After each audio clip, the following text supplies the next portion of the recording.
요한복음 8장 31절에서 59절 말씀 가지고 진짜 제자가 되라 하는 제목으로 함께 은혜 나누고자 합니다. 유대교 지도자들은 자신들도 죄인이라면서 다른 사람을 정죄하기에 여념이 없었습니다. 그러나 예수님은 끊임없이 영적으로 간음하던 이스라엘 백성을 용서하신 그 하나님의 사랑으로 용서하셨습니다. 이러한 예수님은 광야에서 이스라엘 백성을 인도하던 불기둥과 같이 하나님 나라로 인도하는 생명의 빛이라고 하셨습니다. 이러한 생명의 빛 대신 주님 다시 오시는 날에 분명히 드러날 것이라고 했습니다. 예수님을 이 땅에 보내신 하나님은 한 번도 예수님을 떠나지 않고 항상 예수님과 함께 하셨다고 했습니다. 이 말을 듣고 많은 사람들이 예수를 믿었다라고 했습니다. 오늘 말씀에서는 예수님 말씀을 듣고 믿는다고 한 사람들에게 진짜 제자가 되라고 했다가 그들과 다투는 내용입니다. 오늘 말씀을 자세히 보면서 어떻게 진짜 제자가 될 수 있는지 알아보도록 하겠습니다. 첫 번째로 31절에서 36절은 진리를 알라라는 말씀입니다. 31절에서 예수님은 자신을 믿은 유대 사람들에게 말씀하셨다고 했습니다. 이 자신을 믿은 유대 사람이란 완전히 믿었다는 뜻입니다. 예수님의 말을 완전히 믿었다는 겁니다.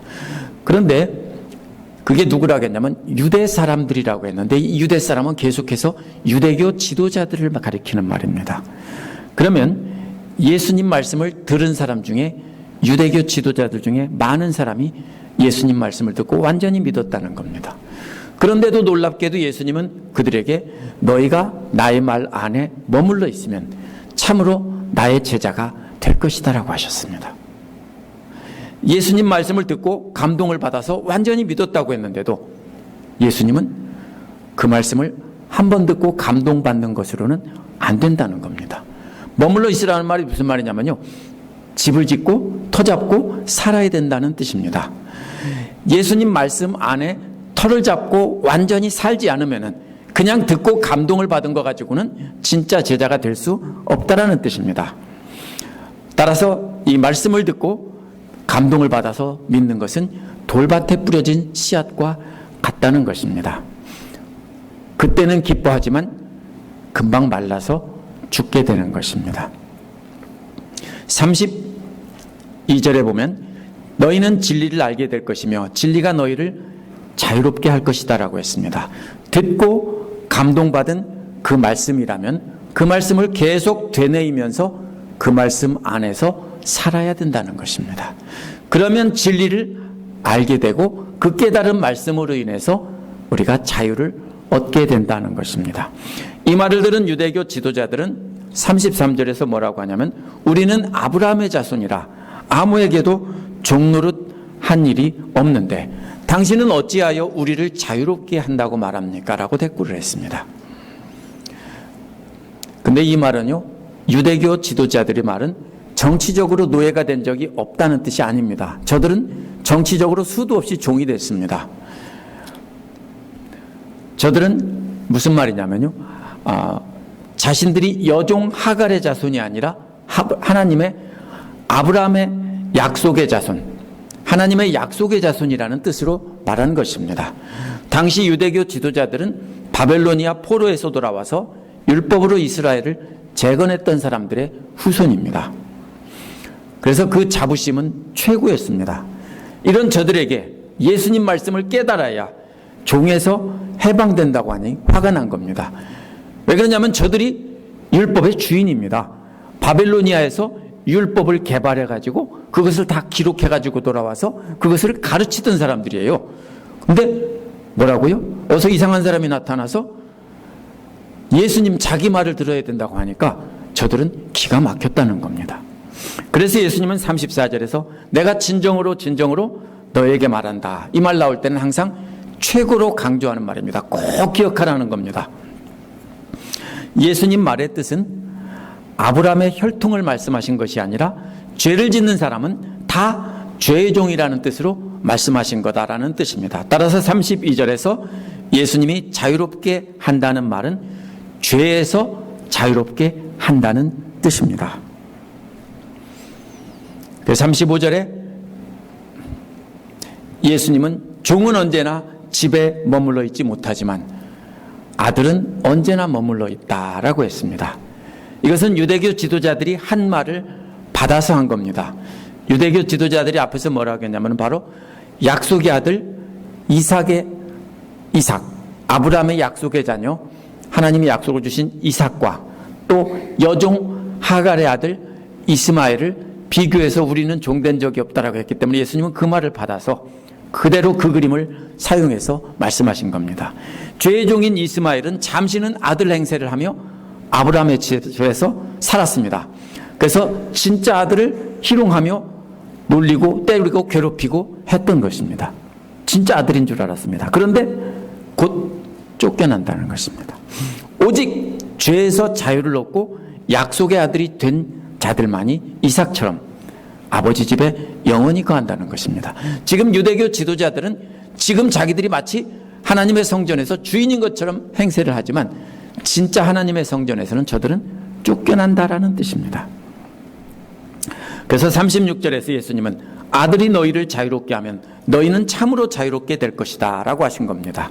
예수님은 영원히 하나님의 집에 사는 진짜 하나님의 아들이니까 그 아들만이 참 자유를 줄 수 있다는 겁니다. 아니면 너희들이 지금 아들 행세하는 것은 잠시 후에 끝나버리고 너희들은 쫓겨난다는 겁니다. 왜? 죄의 종의 아들이기 때문입니다. 유대교 지도자들이 분노하며 예수님께 화를 낸 이유는 죄에 대한 생각이 달랐기 때문입니다.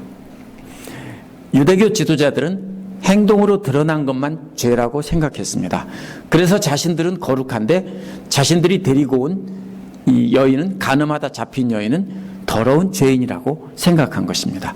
그러나 복음서에서 예수님 말씀하시는 죄는 유대교 지도자들이 생각한 것처럼 행동으로 옮긴 것만이 죄가 아닙니다. 예수님은 마음속에 죄를 지을 생각을 품고 그것을 향해 살아가는 것조차도 죄라고 했습니다.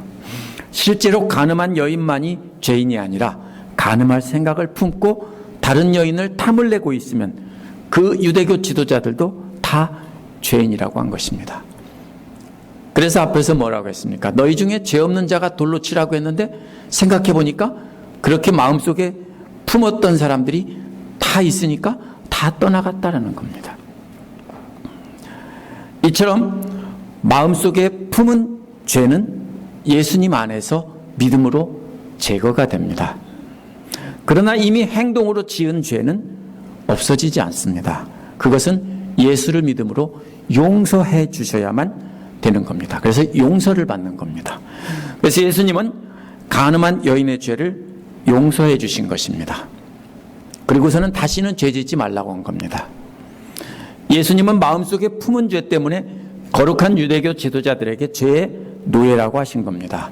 예수님이 전하신 그 말씀을 성전 삼아서 항상 그 안에서 살면서 진리를 깨달아 알고 그러면 진리가 자유케 해서 그렇게 하면 진짜 하나님의 아들이 된다라는 것입니다. 바로 그렇게 되게 해주시는 분이 누구냐면 예수 그리스도라는 겁니다. 37절에서 50절은 예수님 말씀을 붙잡으라는 내용이 나옵니다. 37절은 유대교 지도자들에게 예수님이 너희들이 아브라함 자손인 거 안다라고 하셨습니다. 유전적으로 혈통적으로는 아브라함 자손이 맞다라고 인정한다는 겁니다. 그런데 너희는 나를 죽이려고 한다. 내 말이 너희 속에 있을 자리가 없기 때문이다라고 하셨습니다. 유전적으로 맞지만 영적으로는 아니라는 뜻입니다. 영적으로는 아브라함 자손이 아니기 때문에 자기를 죽이려고 한다는 겁니다. 죽이려는 이유는 저희들 마음속에 예수님의 말씀이 들어갈 자리가 없다는 것입니다. 그래서 저들은 참 제자가 되지 못한다고 했습니다. 이것이 잠언 11장 20절에서 심장이 쪼그라들어서 말씀이 들어갈 공간이 없다라는 말씀과 똑같은 내용입니다. 유대인들은 심장 안에 생각이 머물러 있다고 생각했는데 그것이 쪼그라들어서 아니면 다른 것으로 가득 차 있어서 예수님의 말씀이 들어갈 자리가 없다는 것입니다. 38절에서 진짜 하나님의 아들인 예수님과 성전에서 율법을 가르치면서 하나님의 아들 행세를 하는 죄의 종들이 비교되고 있습니다. 이 비교는 왜 자신이 진짜인지 깨닫게 하려는 겁니다. 진짜 아들인 예수님은 나는 나의 아버지에게서 본 것을 말하고 라고 하셨습니다. 진짜 아들인 예수님은 하나님 아버지를 따라다니며 하나님께서 하신 일을 보고 배운 것을 말씀하신다는 겁니다. 하지만 예수님은 가짜 아들인 유대교 지도자들에게 너희들은 너희 아비에게서 들은 것을 말한다는 것입니다. 행한다는 것입니다. 이게 무슨 비교입니까? 하나님께서 실제 행하신 것을 예수님은 보고 진리를 말하고 있는데 저들은 진리가 아니기 때문에 진짜로 행하는 것이 아니라 말로 속이는 겁니다. 그 속이는 말만 듣고 행동으로 옮긴다는 것입니다. 예수님은 하나님으로부터 보고 배운 대로 말하는데 유대교 지도자들은 거짓말로 들은 것을 행동으로 옮긴다는 것입니다. 그러자 39절에서 유대교 지도자들은 우리 아버지는 아브라함이요 라고 대답했습니다. 무슨 말이냐면요, 우리는 아브라함이 가르쳐준 대로 행동합니다 라는 뜻입니다. 그러자 예수님은 저들에게 너희가 아브라함의 자녀였다면 아브라함의 일을 했을 것이다. 아브라함은 이런 일을 하지 않았다. 지금 너희는 너희에게 하나님께서 들은 진리를 말해준 사람인 나를 죽이려고 한다 라고 하셨습니다. 이게 무슨 뜻이냐면요, 아브라함이 어떻게 했기에 아브라함처럼 하지 않는다고 했습니까? 창세기 18장에 나옵니다. 아브라함이 하나님의 일꾼을 영접하고 그 말씀을 듣는 모습이 나옵니다. 만약 아브라함이 진짜 너희 아버지라면 하나님의 진리를 전하는 예수님도 영접하고 잘 들었을 것이라는 겁니다. 그래서 예수님은 아브라함은 너희들처럼 하지 않았다라고 하는 겁니다. 무슨 뜻입니까? 예수님이 옛날에 아브라함을 찾아가셨다는 겁니다. 근데 그때 아브라함은 그렇게 안 했는데 너희들은 지금 아브라함처럼 너희 아버지처럼 안 하고 있다, 이런 뜻입니다. 본래 유대인들이 아브라함의 후손인 특징을 뭐라고 했냐면 교만 대신 겸손을 꼽았고 또 복수 대신 자비를 꼽았습니다.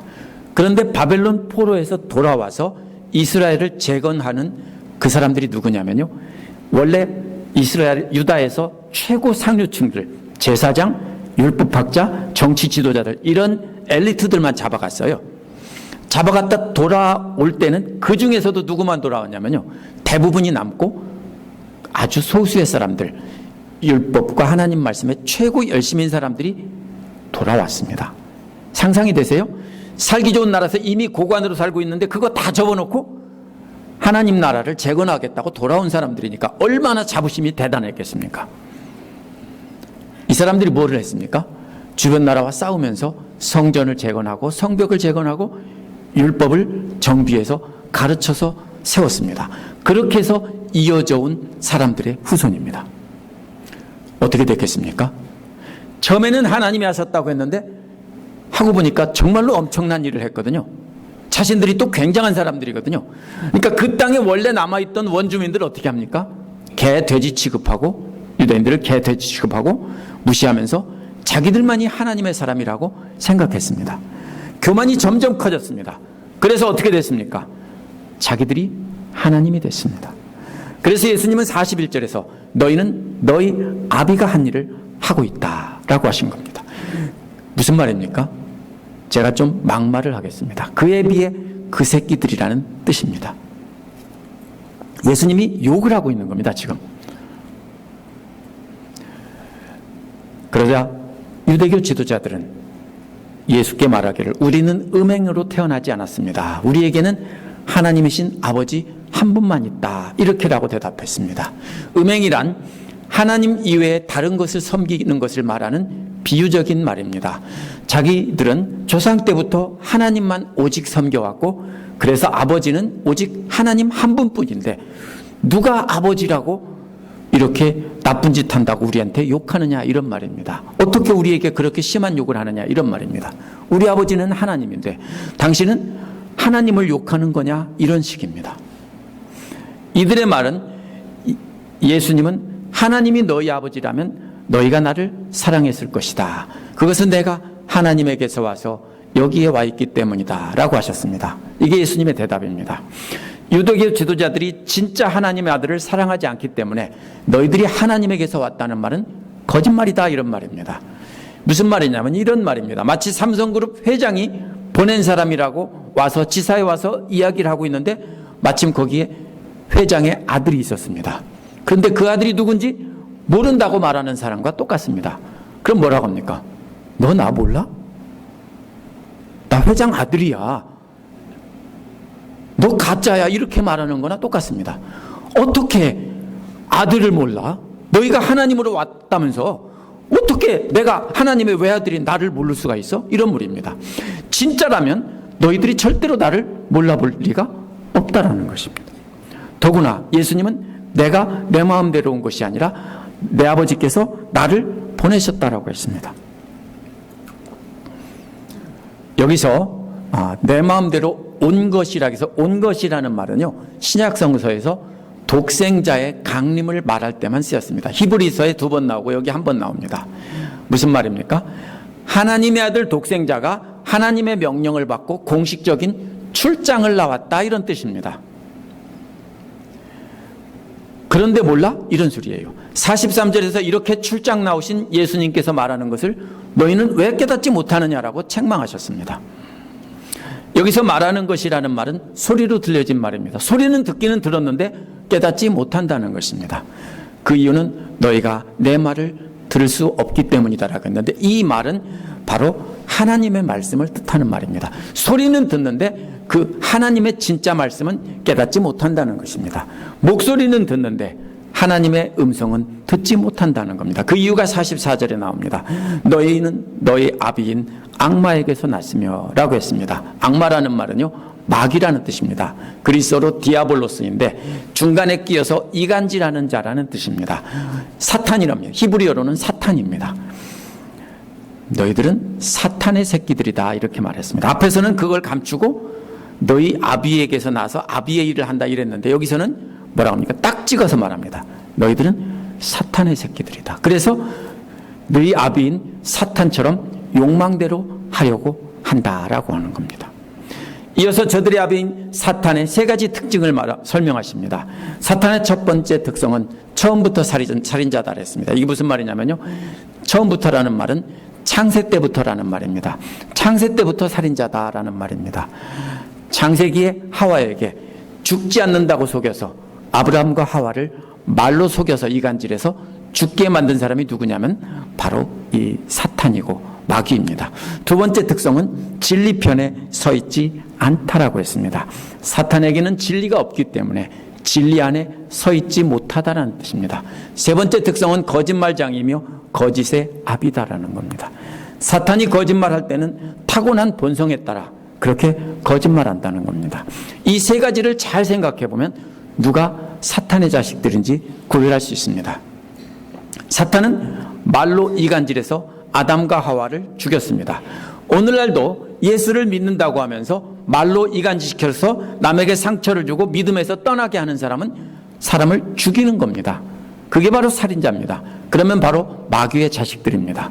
둘째로 하나님의 말씀 진리 안에 산다고 하면서 말로만 거룩거룩하면서 그 말씀을 진리 안에 살고 있지 않으면 역시 마귀의 자식들입니다.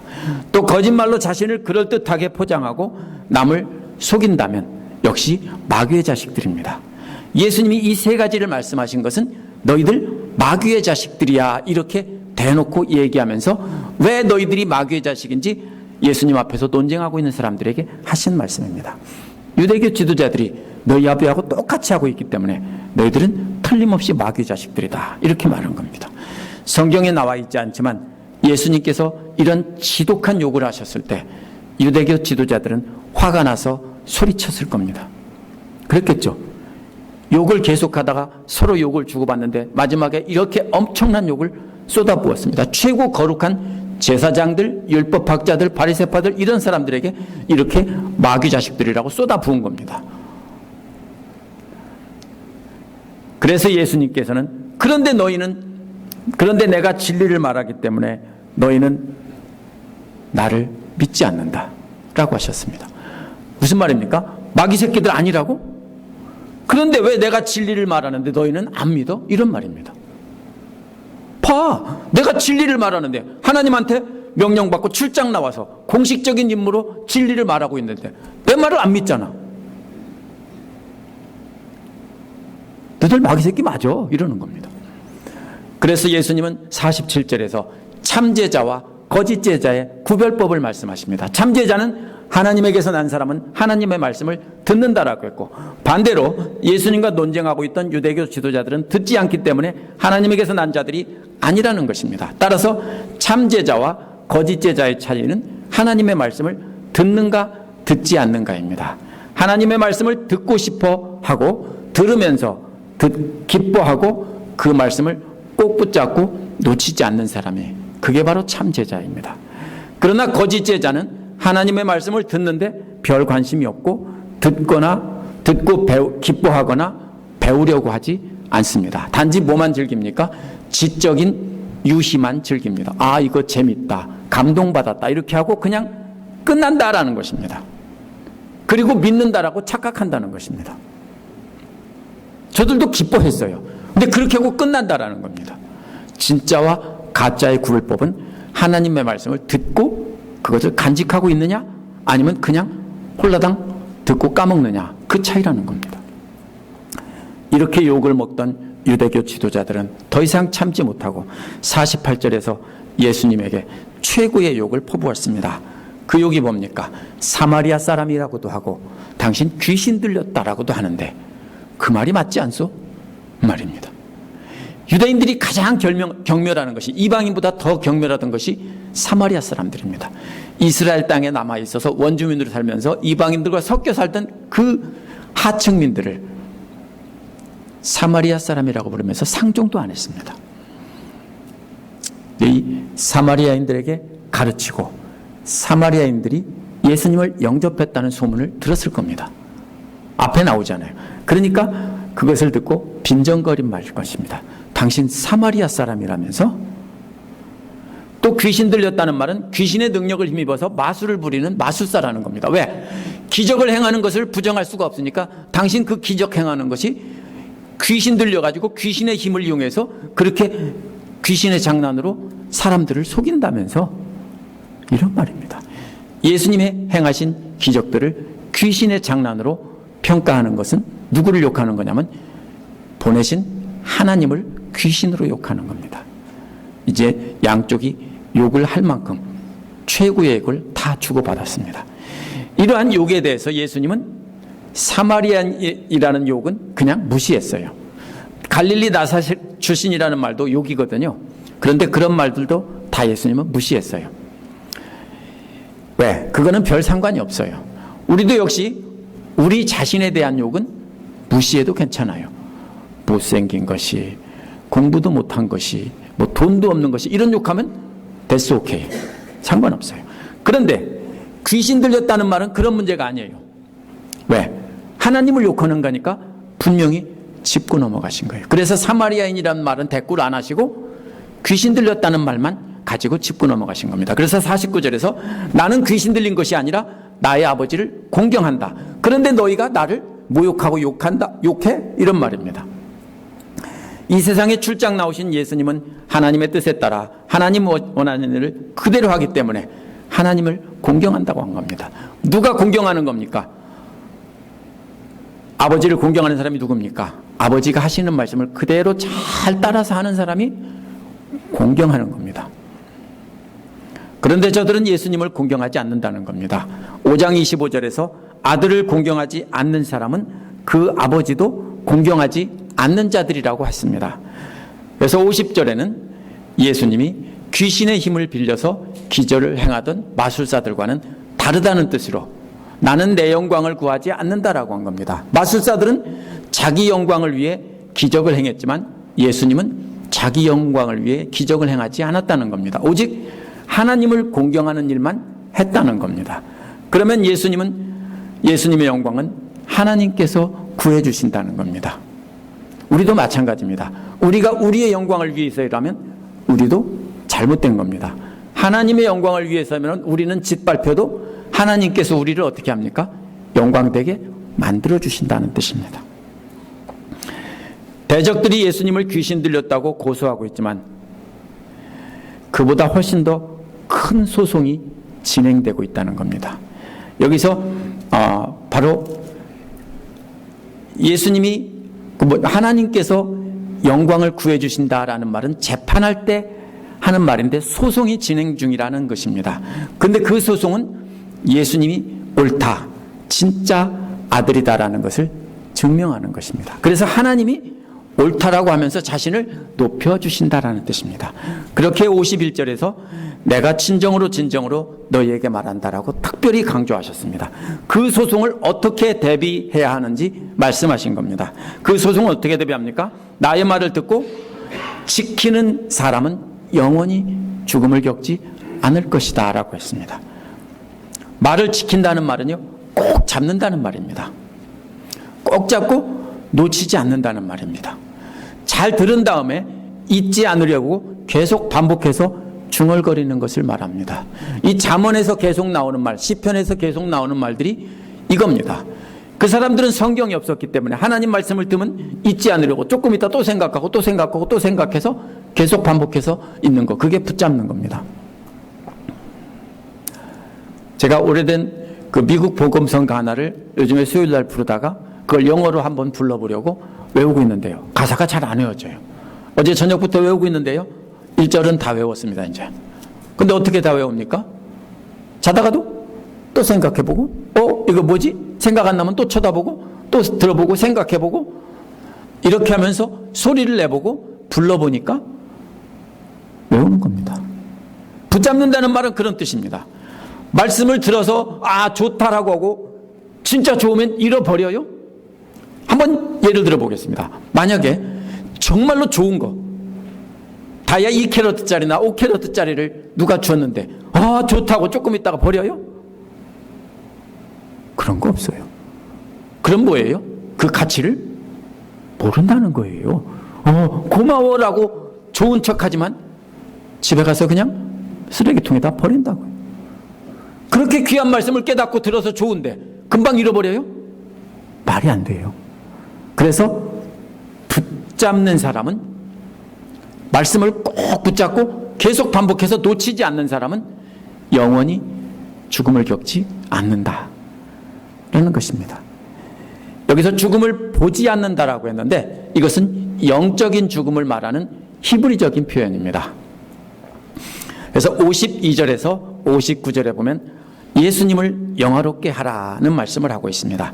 52절에서 유대교 지도자들은 죽음을 보지 않는다는 말을 꼬투리를 잡아서 물고 넘어집니다. 이제 우리는 당신이 귀신 들렸다는 것을 알았어. 드디어 결정적인 단서를 잡았다라며 신이 나서 말하고 있습니다. 저들이 잡은 꼬투리는 아브라함도 죽었고 예언자들도 다 죽었다. 그런데 당신 나의 말을 듣고 지키면 영원히 죽지 않는다고 했잖아. 당신이 귀신 들렸다는 말이 틀림없어. 이런 말입니다. 여기서 죽음을 겪지 않았다는 말은 다른 말이에요. 앞에서는 죽음을 보지 않았다고 예수님은 말했는데 이 사람들은 죽음을 겪지 않았다라고 했는데 이 말은 죽음을 맛본다는 뜻이에요. 이거는 육체적인, 신체적인 죽음을 뜻하는 히브리적인 표현입니다. 따라서 예수님은 영적인 죽음을 말하고 있는데 저들은 육체적인 죽음으로 받아들이고서는 귀신 들렸다라고 하는 겁니다. 왜? 자기들이 한번 딱 꽂히면은요, 안 듣죠. 자기들 마음대로 알아서 듣죠. 이어서 당신은 이미 죽은 우리 조상 아브라함보다 더 위대하다는 말이요 라고 되묻습니다.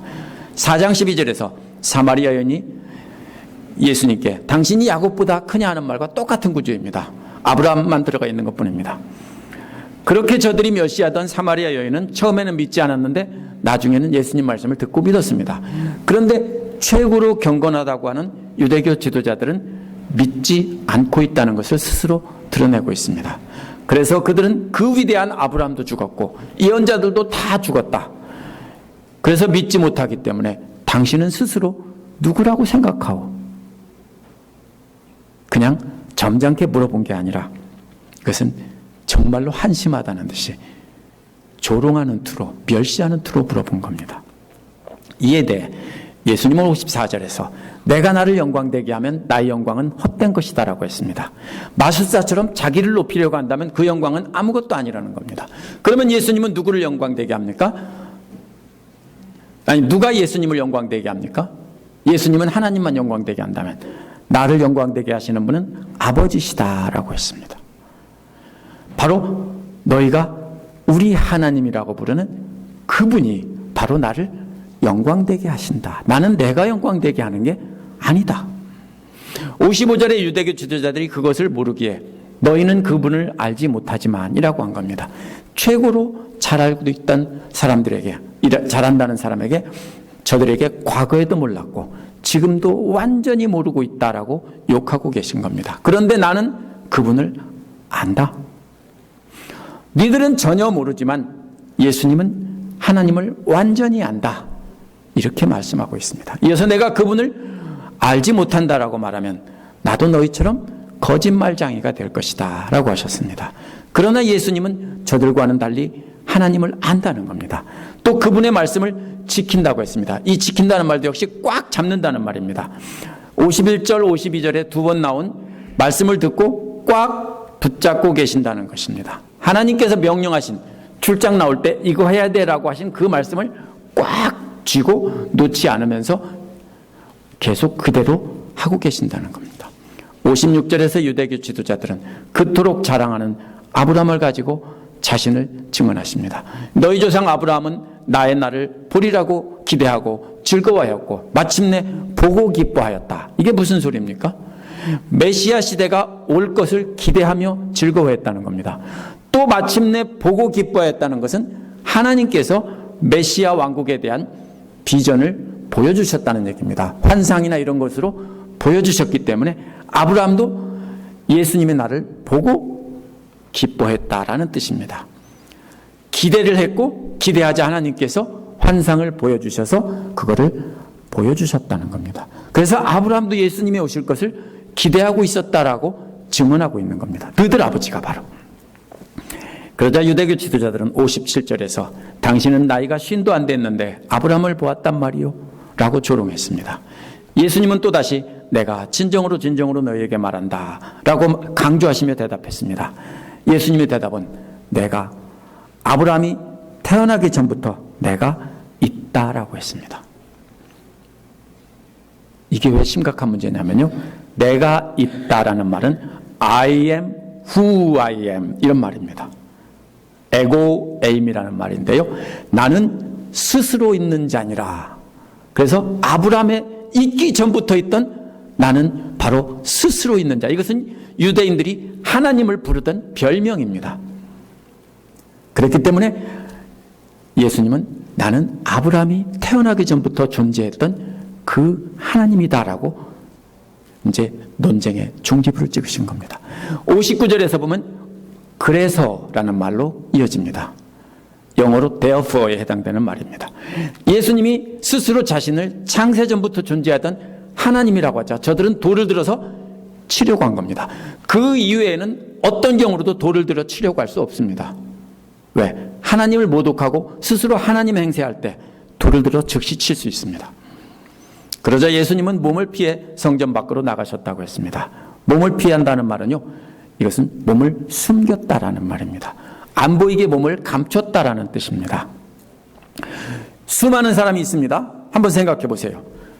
많은 군중들이 구경하고 있고 유대교 지도자들이 둘러싸고 있으면서 논쟁을 하고서 막 핏대를 세우면서 욕을 주고받고, 그 다음에 이제 하나님이라고 I am who I am이라고 하자 그냥 화가 나서 돌로 치러 죽이려고 하는데 그 자리에서 숨겨서 사라졌다. 말이 됩니까? 이게 무슨 말이냐면 이것도 기적 이야기예요. 예수님이 다른 모습으로 자신을 감추셔서 그 자리를 피하셨다는 뜻입니다. 그래서 자신을 알아보지 못하게 하신 다음에 성전을 빠져나가셨다라는 겁니다. 요한은 이것을 기적이라고 기록한 것입니다. 그래서 여기서 숨겼다라는 말로 쓰신 겁니다. 우리도 진짜 예수님의 제자가 되려면 오늘 말씀을 잘 기억해야 됩니다. 말씀 듣고 눈물 흘리고 기뻐하고 예배당을 나갈 때 까먹으면 안 됩니다. 그렇게 많이 하시죠? 저도 그렇게 많이 했습니다. 그렇게 하면 안 됩니다. 그러면 뭐하고 똑같습니까? 극장에서 영화를 보고 감동받아서 눈물을 흘리는 것과 아무런 차이가 없습니다. 제가 초등학교 때 이윤복 영화 기억나세요? 저 하늘대로 슬픔이 참 많이 울었습니다. 69년도인가? 네, 참 많이 울었어요. 모두가 엉엉 울었던 기억이 납니다. 그런데 영화관을 나와서 눈을 부시게 해가면서 감동 깊었어 하면서 그 대사를 기억하면서 살지는 않았습니다. 하나님 말씀 듣고 배우거나 감동을 받고 눈물을 흘리고 은혜 받았다고 해도 그것으로 끝나면 차라리 영화 보고 눈물 흘리는 게 훨씬 더 생산적입니다. 시원하게 나울죠. 설교 듣고 펑펑 우는 사람은 시원하게 울지는 않아요. 잘 드셔야 됩니다. 진짜 제자가 되려면 들은 말씀을 마음에 새기면서 그 말씀을 붙잡고 그 말씀 안에서 살아야 합니다. 제가 주일 설교를 이틀 동안 열심히 준비해서 이렇게 전합니다. 그러면은 그 말씀이 그냥 단지 이 시간 30분, 40분 안에 듣고 재밌었다라고 끝나고 나가면 그거는 아무런 가치가 없습니다. 한 주간 동안 붙잡고 계셔야 됩니다. 그래서 그 안에서 살아야 됩니다. 그러면 성령께서 깨닫게 해주십니다. 오늘 이 시간에 깨닫지 못한 말씀도 깨닫게 해주시고 그래서 하나님의 참뜻을 깨달아서 죄에서 자유함을 얻게 되는 것입니다. 이와는 반대로 세상 탐욕으로 가득 차 있고 심장이 비뚤어져 있어서 하나님 말씀이 들어갈 자리가 없는 사람들은 가짜입니다. 이들도 똑같이 하나님 말씀 듣고 감동을 받고 눈물을 흘립니다. 그러나 이러한 가짜들은 그 마음에 말씀이 들어갈 자리가 없기 때문에 그냥 돌아서면 잊고 아예 생각도 안 합니다. 예수님은 이러한 자들에게 조금만 노력하면 된다라고 하지 않았습니다. 그냥 사탄의 자식들이라고 욕을 날려버렸습니다. 왜냐하면 이들은 말로는 남에게 상처를 줘서 믿음에서 떠나게 하는 영적 살인자였기 때문입니다. 또 말로만 거룩거룩하면서 진리의 말씀 안에서 살고 있지 않은 진리를 떠난 자들이었기 때문입니다. 늘 거짓말로 자신을 포장하면서 이웃을 거짓말로 해치는 자들이었기 때문입니다. 그래서 사탄과 똑같은 자들이었기 때문에 그냥 단번에 욕을 날려버린 겁니다. 그렇다고 우리가 믿음이 부족한 사람한테 다 사탄의 자식이라고 욕할 필요는 없습니다. 이 사람들이 어떤 사람입니까? 오늘날로 말하면 신학대학 교수 수준은 되는 믿음 최고라고 하는 사람들입니다. 이 사람들과 싸우면서 너희들이 사탄의 새끼들이다라고 욕을 날린 겁니다. 저들에게는 고칠 여지가 없었기 때문입니다. 왜? 자기들이 하나님의 행세를 하고 있는데 듣지 않습니다. 그래서 예수님은 그렇게 말한 겁니다. 오늘날도 만약에 신학교 교수나 유명한 목사님이 이런 식으로 생각하고 있다면 그때는 사탄의 새끼들이라고 해도 됩니다. 그러나 우리가 믿음이 부족한 사람들, 아직 몰라서 성전 나서면 까먹는 사람한테 사탄의 새끼라고 욕할 필요가 없는 겁니다. 그런 상황이 절대로 아닙니다. 진짜는 자기의 영광을 구하지 않고 예수님처럼 하나님의 영광을 구하는 자입니다. 진짜 제자라면 깨달아 얻은 말씀을 잊지 않도록 단단히 붙잡아야 됩니다. 그래서 묵상과 주일 예배와 수요일 예배에서 들은 말씀, 목장 예배에서 들은 말씀 중에 깊이 깨달은 말씀이 있다면 단단히 붙잡고 계속 그 말씀대로 살아야 합니다. 예수님은 창세 전부터 계시던 하나님의 아들입니다. 하나님께서도 그분을 영화롭게 하셨다면 우리도 당연히 그분을 영화롭게 해야 됩니다. 그분을 욕하면 그분의 말씀을 안 듣고 귀 막고서 내 마음대로 살면 그분을 욕하는 것이고 결국 하나님을 욕하는 겁니다. 그분 안에 말씀 안에 늘 살면서 그분의 말씀을 놓치지 않고 단단히 붙잡고 살아서 우리의 삶을 통해서 예수님을 드러내야 됩니다. 그것이 예수님을 영화롭게 하는 것이고 진짜 제자가 되는 길입니다. 기도하겠습니다.